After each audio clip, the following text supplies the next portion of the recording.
Assalamualaikum warahmatullahi wabarakatuh. Salam sehat, salam sukses semuanya, teman-teman semuanya yang jauh di sana, yang dekat di sini. Mudah-mudahan semua dalam lindungan Allah Subhanahu wa taala. Amin ya rabbal alamin. Nah, yang akan kami sampaikan adalah sekarang golongan ahli sedekah tapi masuk neraka. Ini ada 5 macam. Jadi teman-teman, sahabat-sahabat ya, ini ada 5 macam golongan orang yang ahli sedekah tapi masuk neraka.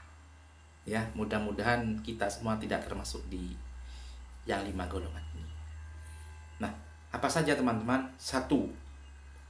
Orang ahli sedekah tetapi untuk mencari pujian orang lain. Nah, sedekah tapi selalu berharap dan menginginkan pujian orang lain. Ini adalah golongan orang-orang yang masuk neraka. Contoh, sedekah ya, sedekahnya di masjid, sedekah sapi, kambing. Wow, saya ini biar dipanggil orang kaya, saya ini biar dipanggil orang ahli sedekah. Ini ahli neraka. Terus juga ada lagi yang maulid, melaksanakan maulid, itu kan sedekah kan, mengeluarkan rasul dan ada salonnya, ada pengajiannya, biar saya ini dibilang hebat, wah daripada yang lain. Nah, ini ya, ini orang ahli sedekah yang tidak diharapkan oleh Allah Subhanahu wa taala, dan orang seperti ini akan masuk neraka. Ya. Jadi kita kalau mau bersedekah, sedekah saja niati karena Allah Subhanahu wa taala. Bukan karena apa? Bukan karena suatu, tapi memang karena Allah taala. Maka dengan niat karena Allah taala, maka kita akan terhindar dari api neraka.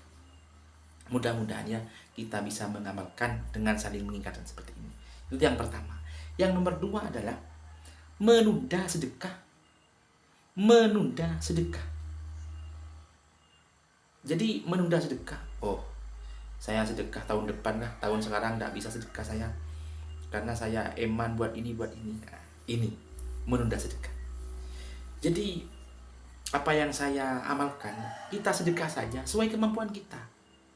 Bahkan kalau kita tidak terbiasa sedekah, walaupun 5.000, saya yakin eman. Jangan bilang begini, oh saya akan nanti kalau saya banyak uang, saya akan kaya, akan lebih banyak sedekah. Belum tentu sahabat, belum tentu saudara, belum tentu. Kenapa? Karena saya alami sendiri. Saya kemarin ya, saya punya uang 5 juta, mungkin 1 jutanya saya sedekahkan. Kalau cair begitu niatnya. Ketika cair beneran, mau sedekah tidak bisa. Ya, mau sedekah tidak bisa. Apalagi keluarga masih butuh ini, tidak bisa. Nah, tidak bisa. Maksudnya bagaimana? Kita memang harus terbiasa. Harus terbiasa sedekah. Ya. Yang bisa saya lakukan, kalau selama ini yang saya lakukan, itu sedekah subuh. Ya, sedekah subuh. Biasakan sedekah subuh 10.000, 20.000, 10.000, 20.000. Itu kalau sudah terbiasa. 10.000 itu biasa sudah diamal itu. Naruh 10.000 diamal, biasa 5.000. Tapi kalau udah terbiasa sahabat, sedekah tidak terbiasa kita. Kalau cuma niat, ketika mau naruh, pasti naluri dan jiwa pasti punya alasan. Emang. Karena setan itu selalu ada di tiap denyut nadi bergerak, itu selalu ada. Dan selalu mengintip kita supaya kita terjerumus kepada hal-hal yang jelek. Itu setan.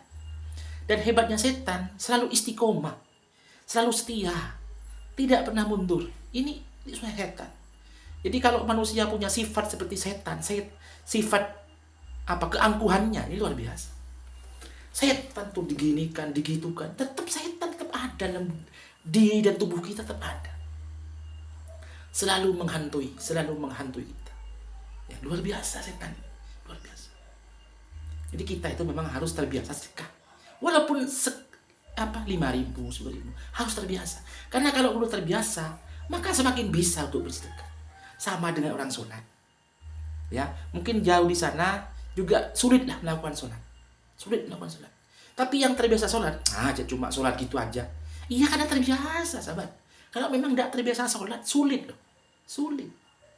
Makanya kita memang kelak ketika kita mati, kelak kita mau mati sudah tua, maka apa yang kita lakukan di masa sehat, di masa muda, pasti kelak akan kita lakukan pada saat tua, pada saat mau mati. Kenapa kok begitu? Karena terbiasa. Tangan terbiasa baca Allahu Akbar, bibir, lisan terbiasa mengucap lafaz la ilaha illallah, terbiasa mengucap lafaz Muhammad Rasulullah. Maka kelak ketika akan mati juga terbiasa begitu, mudah mengatakannya. Beda ketika kita tidak melakukan apa-apa. Inilah trik yang saya lakukan begitu. Ya. Ini yang nomor 2. Nomor 3, tidak sedekah kepada orang yang terdekat terlebih dahulu. Tidak sedekah kepada orang terdekat. Ya, ini juga saya sering melakukan kesalahan berarti ya. Saya sering sedekah kepada orang yang jauh, karena orang jauh itu ya mungkin anak yatim. Nah, ini di sini ada anjuran tidak sedekah kepada orang terdekat terlebih dahulu. Jadi kita diharap untuk bersedekah kepada orang-orang yang terdekat dulu. Contoh, mungkin orang tua, itu bisa disedekahi. Kadang-kadang kita sedekah kemana-mana, sedekah ke orang yatim, tapi orang tua lalai, mengopeni orang tua, memberi orang tua itu lalai, itu tidak boleh. Jadi kalau di sini dianjurkan yang dekat dulu kita openi, yang dekat dulu kita sedekahi. Yang jauh maka kita akan menyesuaikan. Gitu. Karena sering ini saya sering untuk melakukan sedekah. Jadi kita usahakan sedekah yang dekat dulu. Nomor 4, perhitungan dalam sedekah. Apa? Sedekah itu dihitung. Oh, saya kemarin sedekah di si A, saya besok akan sedekah B, besok sedekah C. Ini tidak diharap begitu ya. Jangan dihitung soal kebaikan, karena sejatinya kita itu tidak akan yang diterima oleh Allah sedekah ini kan tidak tahu mana yang diterima, mana yang ditolak ya. Kadang yang diharap tidak datang, yang tidak diharapkan dan diterima. Sama dengan jodoh. Kadang kita itu ke sebelah si A, tapi kita akan diarahkan oleh Allah ke si C. Hatiku sakit kan begitu. Karena jodoh tidak tahu, ketentuan Allah pun tidak tahu. Hidup ini numpang kepada Allah dan semuanya akan kembali. Semuanya itu hanya sementara. Cuma sementara, kita itu hanya sementara. Di hidup ini sementara. Dan numpang lah, hidup ini numpang. Tidak tahu apa yang terjadi besok, tidak tahu apa yang bisa kita lakukan besok. Jadi kalau kita memang tidak istiqomah melakukan hal kebaikan, maka kita akan tergerus oleh kelalaian kita sendiri. Ya kita perbaiki, kita berbuat baik kepada siapapun, terutama keluarga terdekat kita, kepada istri, kepada anak. Ya, berusaha untuk tidak marah kepada anak, berusaha untuk tidak marah kepada istri, semarah apapun, sesakit hati apapun.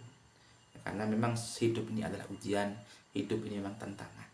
Karena kita kelak ketika kita tiada, kalau tidak punya amal baik, tidak punya memori yang baik, apa yang mau kita berikan kepada keluarga kita?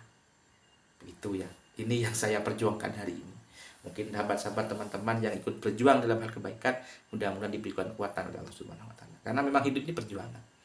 Berjuang dalam kebaikan, berjuang untuk ekonomi, berjuang dalam kemaslahatan. Hidup ini memang perjuangan. Kelak ketika kita tiada, maka perjuangan ini yang akan kita bisa teruskan oleh anak-anak kita, diteruskan oleh orang-orang lain. Kalau kita dari sekarang tidak berbuat baik, apa yang kelak yang bisa kita banggakan? Wong semuanya akan sirna, kecuali amal baik. Kelak sahabat-sahabat ya, ketika kita mati, kalau orang baik ya, pasti orang baik itu yang menemani bidadari. Itu sebenarnya bukan bidadari. Kalau kata informasi dari kitab yang saya baca, yang keterangan itu akan yang menemani itu amal baik kita. Ya, amal baik kita yang menyerupai bidadari, begitu. Nah, kalau dia tidak punya amal baik kan tidak ada bidadari yang muncul. Jadi kalau orang mati, malam pertama itu ketika diampuni oleh Allah Subhanahu wa taala, maka nyenyaknya seperti nyenyak tidur kemanten di malam pertama.